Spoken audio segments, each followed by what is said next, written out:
Vous ne pouvez pas prendre un trade grâce à un indicateur. Si c'était si facile comme ça, je pense en fait que voilà, il y aura trop de traders rentables. Rentable. Donc, le compte est passé de 2500 aller jusqu'à 150 000 $150,000. Et heureusement pour moi, j'avais quitté le marché. Sinon, si je n'avais pas coupé, je vais encore revenir à zéro. Parce que après ça, le marché est descendu complètement. Ça a cassé revenu jusqu'au point d'entrée. Ça a cassé le prix d'entrée, c'est revenu. Ça a plongé. Et c'est dans cette baisse-là, nous sommes actuellement jusqu'à venir. Le moment en fait que tu rentres dans la position comme ça, c'est au moment que le marché commence pas à se retourner. Contre ta position. Mais tu vas te dire, mais tu es dans quoi? Genre, c'est quoi? C'est la tante qui est en train de... Il y a d'autres, en fait. Il y a d'autres. Chacun voit le marché différemment. Oui. Et chacun est libre d'utiliser ce qu'il veut, voilà, sur le marché. Tant que tu te sens à l'aise avec les indicateurs, utilise les indicateurs. Alors, le plus important, c'est de se faire de l'argent. Bonjour à tous. Bienvenue dans ce 3e numéro du podcast de la communauté V115 Killer d'Académie. Bon, on n'a toujours pas encore trouvé un nom pour les différents formats de ce podcast-là. Mais rassurez-vous, ça viendra dans très peu de temps. Aujourd'hui, nous n'allons pas parler histoire du coach Hubert Hodono, mais nous allons parler beaucoup plus technique. Lorsqu'on démarre avec le trading, il y a forcément des analyses à effectuer, des analyses techniques, des analyses fondamentales et autres. Et aujourd'hui, le podcast va principalement être sur ces différentes analyses que nous effectuons et donc les petites choses qu'il faut maîtriser préalablement avant de véritablement commencer dans le trading des marchés financiers. Vous me connaissez déjà, je suis celui qui vous représente. Je poserai toutes les questions comme d'habitude au coach Hubert Hodono. Nous lisons également tous vos commentaires et pour ça, nous vous disons déjà merci. Coach Hubert Hodono, bonjour et bienvenue à vous. Bonjour. Comment tu vas? Ça va très bien. Et la semaine, j'espère que ça s'est bien passé. Oui, ça s'est bien passé. Excellent.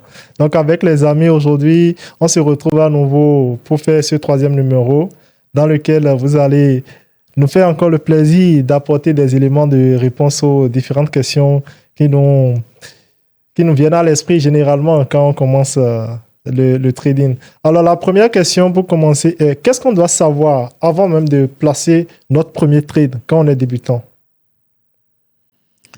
Quand on est débutant, d'abord, on doit savoir en fait que rien n'est sûr en trading. Le trading, c'est une question d'incertitude en fait. Oui. Rien n'est sûr. Et aussi, il faut savoir en fait que quand le trade que tu as pris, ça peut être perdant, soit ça peut être gagnant. Oui, rien n'est sûr en trading. Et il n'y a pas une histoire où tu vas venir en train, tu vas dire que la position que je veux prendre en fait, cette position doit forcément se valider. Non, pas forcément. Parce que l'essentiel est qu'il faut que tes gains dépassent les pertes. Oui. Puisqu'en trading, il y a les pertes, il y a les gains. Bien sûr. Il faut que tes gains en fait, dépassent largement les pertes. Oui. C'est ce qui fait de toi un trader gagnant. Maintenant, il y a les débutants, en fait, ils viennent en trading, ils se disent, ils ne veulent pas du tout perdre, en fait. Oui. Tu vois, ils perdent 2 ou 3 fois seulement, ils se disent, en fait, que bon, ça n'a pas marché. Et voilà. Donc, en trading, il faut s'attendre à tout. Et donc, celui qui doit prendre son premier trade doit avoir pas seulement le premier trade, c'est soit cette position que je vais prendre, ça va passer. Ou ça peut ne pas passer. Et cela ne veut pas dire nécessairement que tu as fait une très mauvaise analyse. Parce que la meilleure des analyses aussi peut te faire perdre aussi de l'argent. De l'argent. Oui, c'est bien possible. D'accord. Donc, ce n'est pas une question d'assurance rouge. Ça doit toujours passer. Ça doit toujours passer. L'essentiel est qu'il faut te rassurer en fait que les gains dépassent largement les pertes. C'est ça, c'est ce qui fait de toi un trader gagnant. Un trader rentable. Mais nous qui sommes ici, nous qui avons plus d'expérience, 5 ans, 7 ans, 8 ans d'expérience, nous perdons toujours de l'argent sur le marché financier. Et comme vous le voyez sur les différents réseaux sociaux, on les partage une fois en passant. Donc, vous disiez tout à l'heure que voilà, les pertes aussi font partie du jeu. Je crois qu'il y a beaucoup qui se posent la question de savoir, moi, je prends mon téléphone, on me parle des marchés financiers, je peux juste prendre mon téléphone et aller sur ces marchés financiers-là, acheter des actions, trader comme on a pour habitude de le dire. Mais par contre, d'autres font également cette comparaison avec les paris en ligne, où je peux placer par exemple un pari sur un match. Je peux venir également faire la même chose. Si l'objectif est de juste de cliquer sur un bouton buy ou un bouton sell sur les marchés financiers, sur les paris foot, je peux juste sélectionner un match et placer une mise dessus. Est-ce que ce n'est pas la même chose? Est-ce que ce n'est pas la même activité?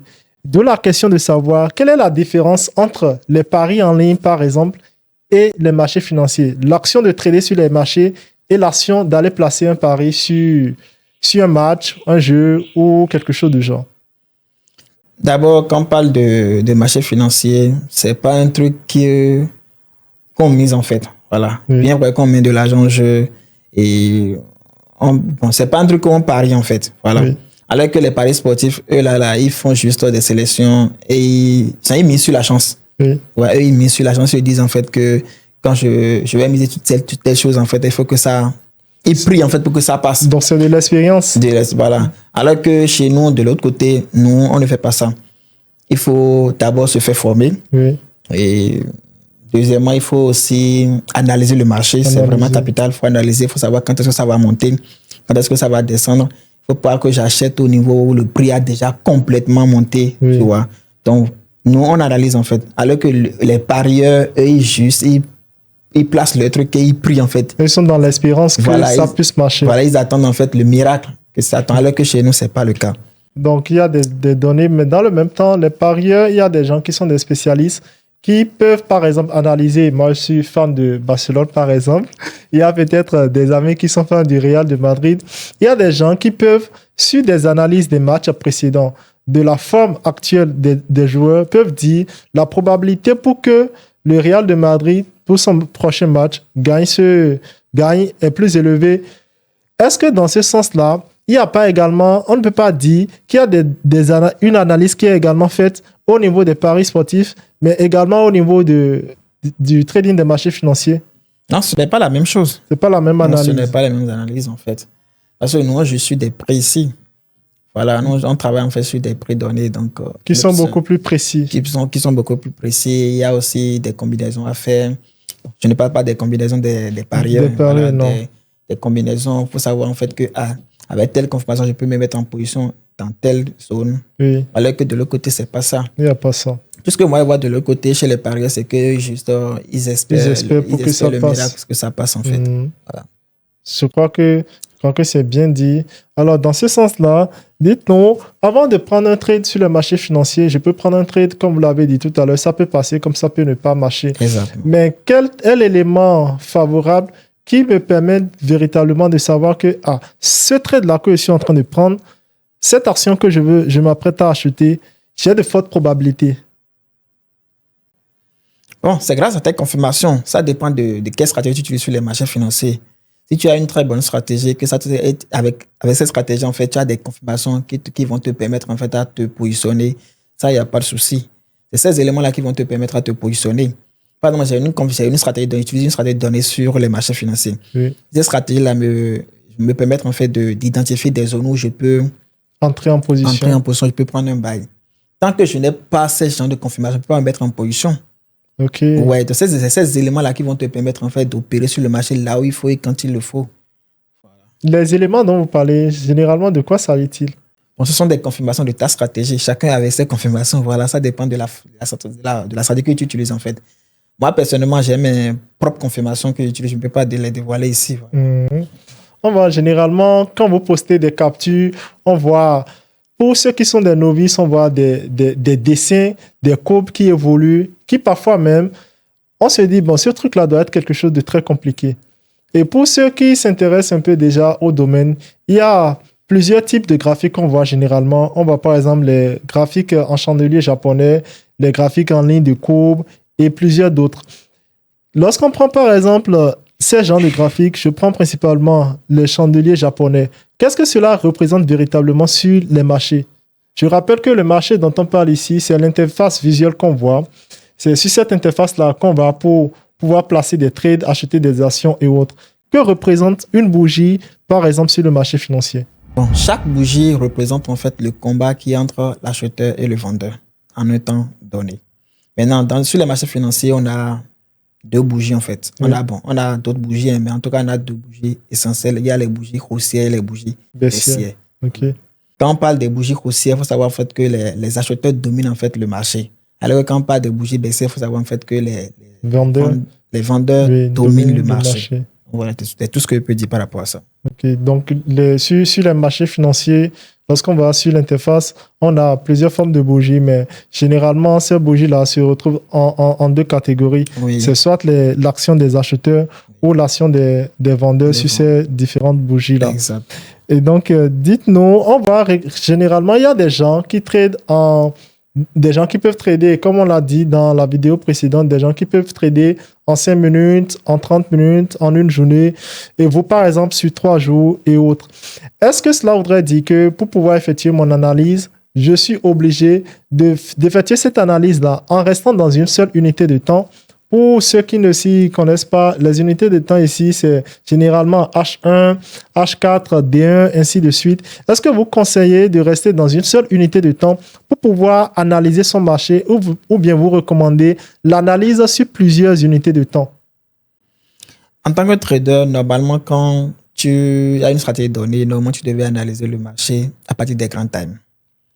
Parce qu'on a les grands times, après on a MN, oui. Ce sont des bougies en fait du mois. Du mois.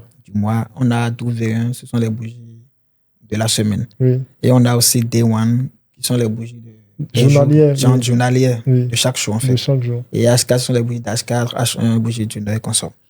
Maintenant, en tant que trader, quand tu viens sur le marché, normalement, tu devais aller en MN voir la tendance générale du marché. Voir ce que ça représente, la tendance générale du marché. C'est ce qu'il faut. Oui. Toi, moi, personnellement, c'est ce que je fais.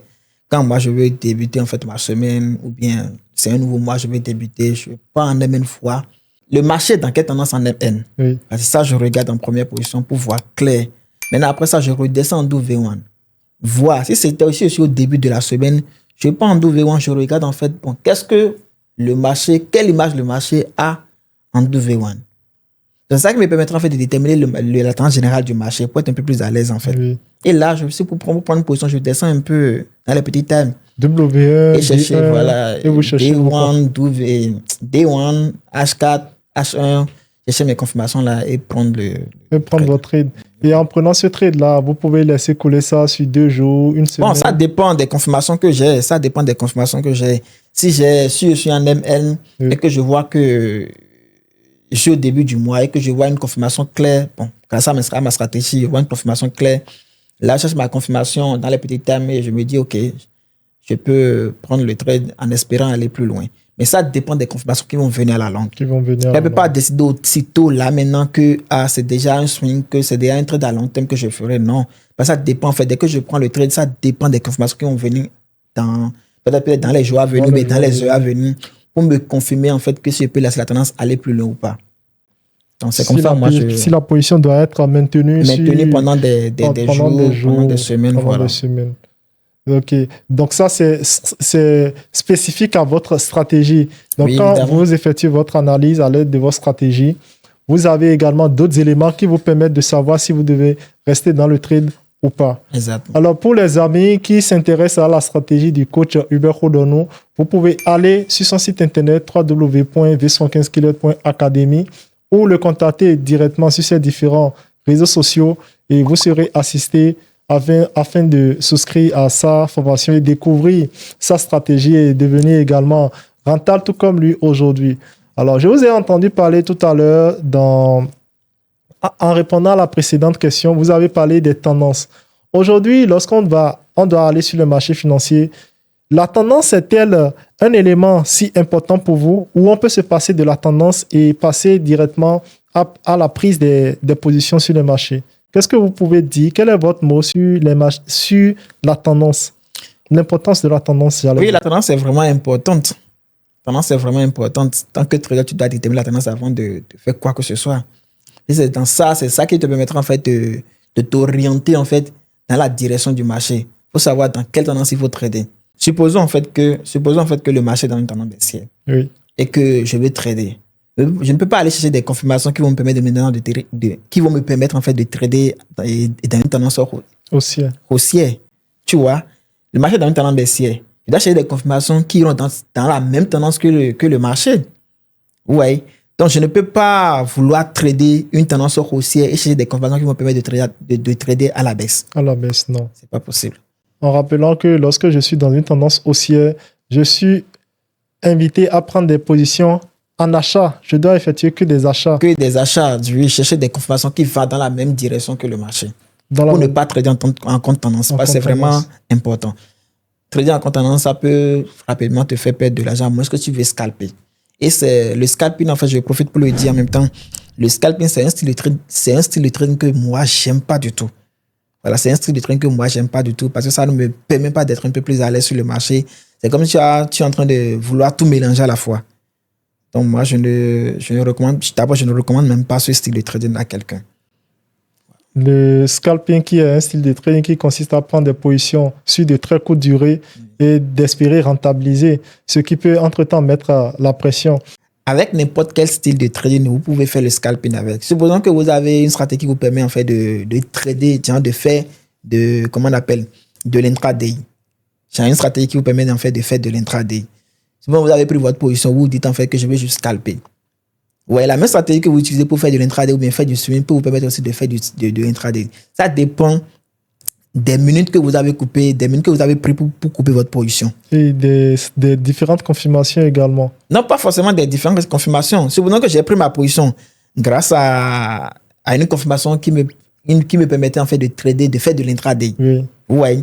Alors que le scalping, c'est juste un style de trading à court terme. Oui. Ouais, donc je peux prendre en fait de l'intraday.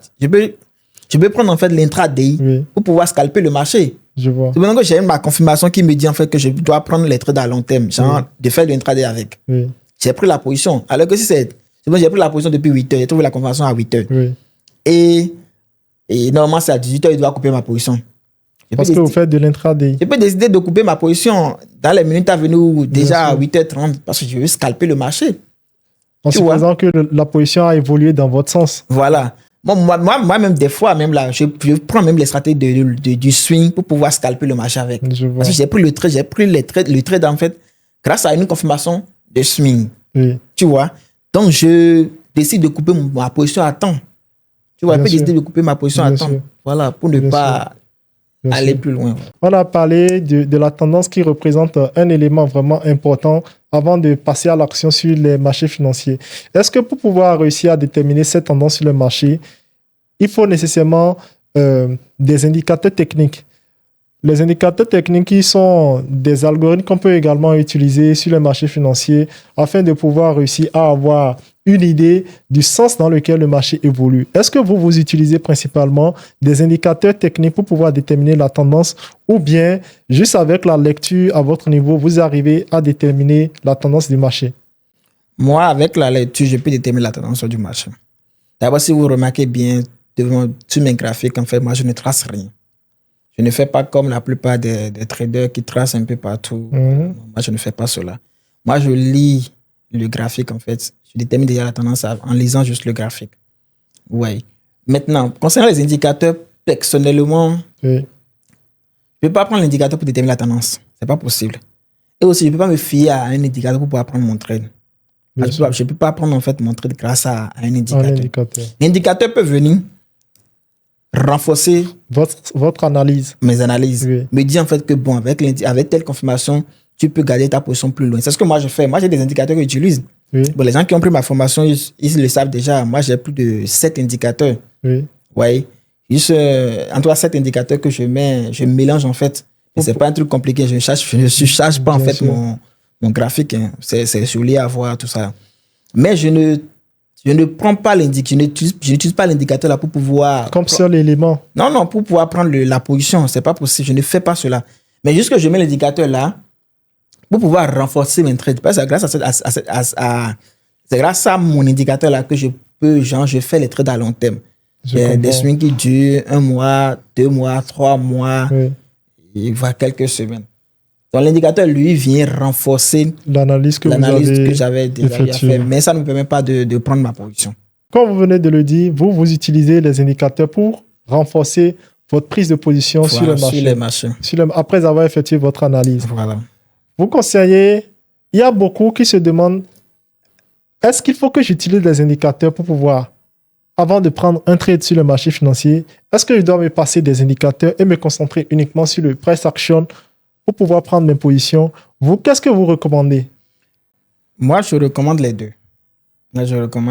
Juste de ne pas trop se fier aux indicateurs. Voilà. De ne pas trop se fier aux indicateurs. Et faites vos analyses d'abord et prenez l'indicateur pour appuyer en fait vos analyses. Voilà. C'est tout ce que moi je peux dire là. Parce que vous ne pouvez pas prendre un trade grâce à un indicateur.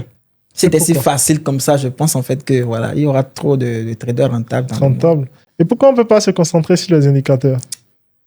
Les indicateurs ne sont pas efficaces. Bon. Ou il y a des insuffisances. Bon, il y a des insuffisances pour ne pas trop. Il y a des insuffisances sur les indicateurs. Il y a des insuffisances. Bref, on ne peut pas se fier à ces indicateurs-là en fait. Parce que, bref, c'est un truc qui a été déjà programmé. Si je ne me trompe pas, hein, c'est un truc qui a été déjà programmé. Oui. Et à chaque fois, le marché change. Ouais. Et aussi, je profite en même temps pour dire, le marché, c'est une question de rotation. Ouais, ce qui s'est passé maintenant depuis 2 ans peut revenir encore dans quelques mois. C'est une question de rotation. Les marchés financiers, c'est une question de rotation.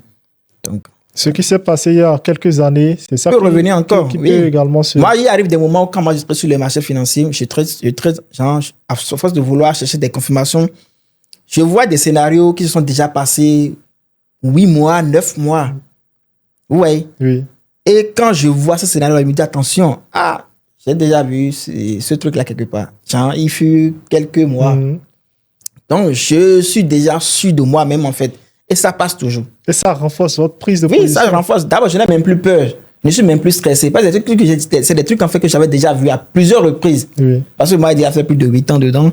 C'est des trucs qui se répètent à chaque fois. Ça se répète, ça se répète. Et moi, ça me permet en fait de... Vous allez voir souvent que moi, je prends mes positions, je prends des trades en fait à long terme. Oui. Vous voyez? C'est pas des trucs nouveaux. Ouais, c'est des trucs qui se sont déjà répétés sur le marché à plusieurs reprises. Les mêmes scénarios. Même scénario. Je me dis en fait que quand je prends telle position avec telle confirmation là, certainement cette position va durer quelques semaines. La probabilité pour que ça dure. La probabilité est trop forte jusqu'à 80% que cette position là aille très loin.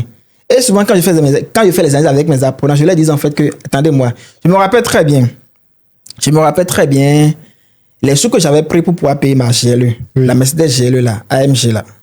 Je me rappelle très bien. C'était en décembre comme ça. Ouais, et on faisait les analyses ensemble. Bon, les analyses que j'animais dans le temps, les dimanches là. Oui, les sessions live. Les sessions live, voilà. On faisait ça. Je disais aux gars, cette confirmation là. Peut-être c'était sur Vincent.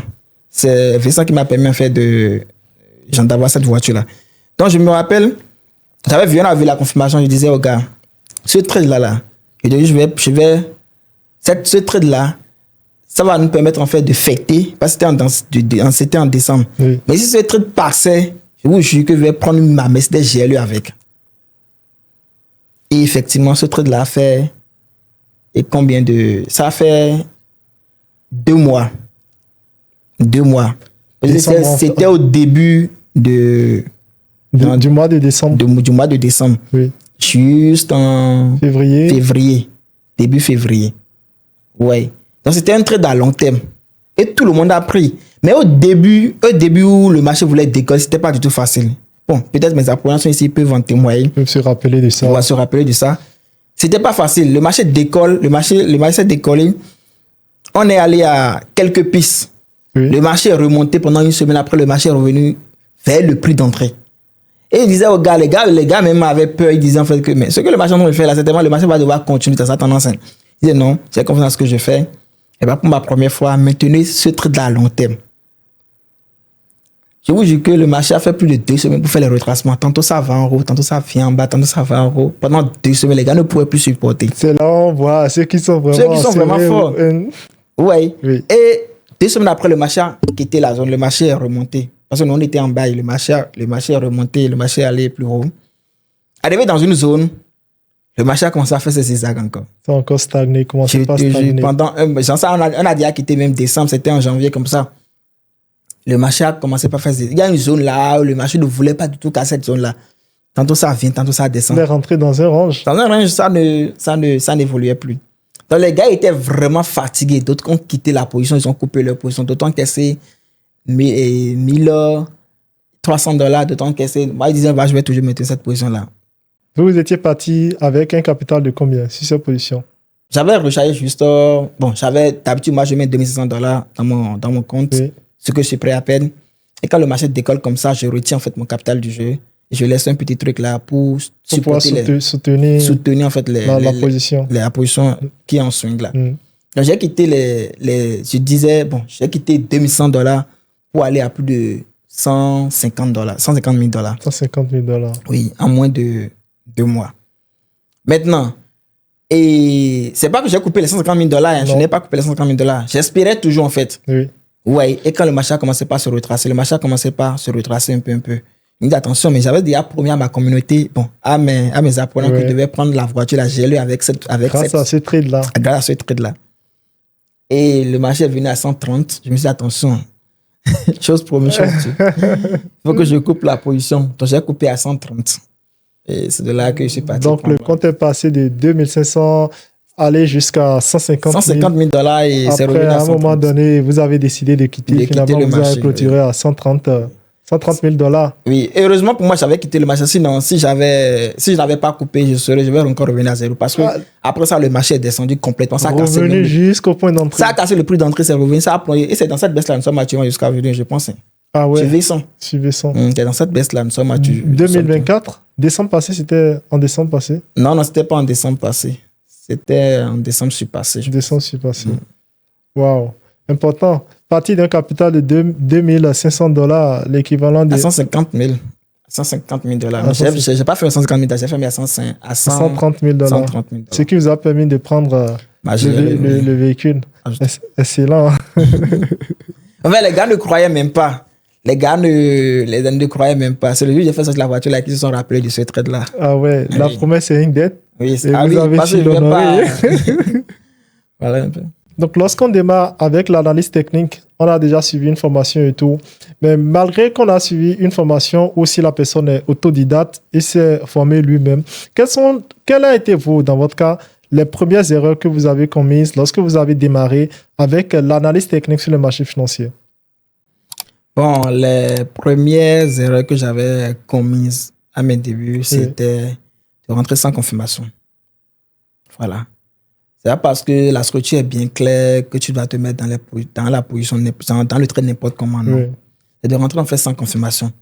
Il y a d'autres, en fait, tu vois, ils voient la structure est bien claire. Hein. C'est au top. Ils se disent, en fait, mais il faut que je prenne la position. Je ne vais pas attendre. Ils sont impatients sur le marché. Ils sont impatients. Ils se disent, en fait, que je ne vais pas attendre. Quand est-ce que la confirmation va venir? Surtout quand tu recharges ton compte. Oui. Surtout quand tu fais un dépôt, là. On est pressé. On est pressé. On se dit, mais il y a encore un élément là qui t'incite à prendre le trade. Genre, tu avais prévu, tu as vu la structure, tu te dis en fait que tu dois t'attendre à un bail. Mais il faut attendre les dernières confirmations avant de te lancer, n'est-ce pas? Oui, normalement c'est ça. Avant de te lancer. Tu t'attends à un bail, tu te dis en fait que c'est un bail que tu devais prendre. Oui. Tu attends la dernière confirmation. Le marché fait un jeu là. Ça commence le bail que toi tu avais prévu. Sans la dernière confirmation. Et le jour où tu rentres dans la position comme ça, là, c'est le jour là que le marché. Je dis le jour. Genre, le moment en fait que tu rentres dans la position comme ça, c'est en ce moment que le marché commence par se retourner. Contre ta position. Mais tu vas te dire, mais tu es dans quoi? Genre, c'est quoi? C'est la tante qui est là qui est en train de. Il y a d'autres en fait. Il y a d'autres. C'est quand ils appuient en fait sur celle-là que le marché fait un bail. Et ils coupent. Quand ils appuient en fait sur bail, le marché entre en selle. Le marché entre en selle. Tu vois? Ouais. Et quand ils coupent tout, ils restent tranquilles, le marché fait une tendance claire. Tu vois, c'est des trucs débutants en fait. Donc, juste quoi, il faut attendre les bonnes conférences avant de se mettre en position. Avant de se mettre. Sinon, tu peux beau analyser et passer toujours à côté. Vous avez dit tout à l'heure, c'est lorsque j'effectue l'analyse, je dois normalement attendre toutes les confirmations nécessaires qu'il faut avant de passer à l'action. Mais parce que le capital est déjà disponible dans le compte et parce que le marché effectue des mouvements, je décide d'anticiper la prise de position. Est-ce que ce n'est pas le fait d'être trop devant l'écran qui provoque cette réaction ou bien vous pensez qu'il y a un autre élément? Oui, il y a aussi ça. Il y a aussi cette partie-là. Quand on est trop devant l'écran, devant le graphique, on est incité à faire du n'importe quoi. Donc, moi, je recommande à mes apprenants, en fait, souvent de se détacher de leur graphique. Pour être un peu plus à l'aise, en fait. Moi, qu'est-ce que moi je fais? Souvent, c'est pourquoi mes apprenants disent, en fait, nous, on place les bails limites, les heures différées. Oui. Voilà, des heures différées. On place des sell limites, des bails limites. On ne peut pas être tout le temps devant le marché. Parce que chacun avec ses occupations. Bien sûr. Voilà. Donc, il faut analyser le marché et savoir dans quelle zone le marché peut venir pour décoller ton truc là. Donc, souvent, avec nos confirmations, quand on analyse le marché, on sait en fait que quand le marché vient dans telle zone, la probabilité est forte. Est trop forte en fait que le marché commence un buy ou bien commence un sell. Donc, nous, on met notre ordre différé là. Et on va à nos occupations. Ce qui vous empêche d'être trop concentré sur le graphique. Précipité à prendre des trades n'importe comment, non, voilà. Donc, qu'est-ce qu'on fait d'habitude? On met des ordres différés, on place ces ordres différés là et on laisse le marché. Quand le marché vient ça se déclenche. Dans la journée, si tu finis de travailler, tu prends ton téléphone, tu vérifies si le prix est proche de la zone ou bien le prix a déjà déclenché. Et ça passe correctement. Ça t'évite en fait de te mettre une certaine pression. Voilà, surtout que le marché commence pas à faire des fluctuations pas possibles, on n'arrive même pas à comprendre et tout. Donc, à partir de quel moment vous pensez que un trade que j'ai pris est un trade logique, un bon trade? J'ai cette assurance que ce trade-là, la probabilité pour que ça passe là, la probabilité est très élevée. Vous arrivez à identifier ce moment-là lorsque vous décidez de passer à l'action sur le marché? Oui, c'est quand j'ai mes confirmations. Les confirmations des gens. Un ensemble de confirmations. Un ensemble de confirmations qui se répètent à chaque fois. C'est des trucs que j'avais déjà vu dans le temps. Dans les mêmes scénarios. Ils sont déjà répétés. Quand je vois ça, je ne tarde même pas dessus. Voilà. Tu vois, supposons un scénario que j'avais déjà vu il y a de cela quelques mois, qui s'est répété devant moi. Là, je n'hésite même pas à prendre. Il y a une forte probabilité en fait que le marché respecte cela. Tu vois, et moi, je passer directement à l'action. Je passe directement à l'action. Je valide mes positions en même temps. Tu vois. On tend déjà vers la fin de ce troisième numéro également. On voit généralement qu'il y a de vos collègues qui postent des captures d'écran où c'est tellement surchargé. On voit des indicateurs par-ci, on voit ceci par-là et difficilement même on arrive à comprendre le graphique qui est projeté. Comparativement à vous, on ne voit pratiquement rien sur le graphique. Qu'est-ce que vous pouvez dire? Comment on peut faire pour réussir au fait à avoir un graphique lisible? Je ne dis pas que les autres n'arrivent pas à le lire. Ils arrivent à le lire. Je suppose qu'ils comprennent. C'est pourquoi ils le font. Pour ceux qui sont des débutants, qu'est-ce que vous conseillez? Qu'est-ce que vous leur conseillez lorsqu'ils commencent par effectuer une analyse sur le marché? Et surtout s'ils utilisent des indicateurs techniques. Bon, moi, personnellement, chacun est libre de... Chacun voit le marché différemment. Oui. Et chacun est libre d'utiliser ce qu'il veut, voilà, sur le marché. Tant que tu te sens à l'aise avec les indicateurs, utilise les indicateurs, là, le plus important, c'est de se faire de l'argent. Voilà. Ouais, c'est ça la finalité. Oui, c'est ça la finalité. Moi, je vois souvent des gens en fait critiquer et les entrées snipers, gens disent c'est pas forcément et à force de faire les entrées snipers que tu vas devenir rentable, tout ça là. Je dis mais chacun est libre de se faire de l'argent, non? Quand tu arrives, si tu te sens à l'aise sans les entrées snipers, tu prends les trades au bon milieu et que tu te fais de l'argent, tant mieux. Mais moi, les entrées snipers, moi personnellement, ça me donne une assurance. C'est de ne pas trop et être déjà dans la tendance avant même le démarrage de la tendance. Oui, vous anticipez. Voilà, donc j'anticipe en fait. Et aussi de ne pas trop, comment on appelle, de ne pas trop encaisser les stop loss. Oui. Tu vois, parce que c'est que dans cette zone, il y aura une nouvelle tendance qui devait commencer. Je me positionne là. Tu vois, je me positionne là.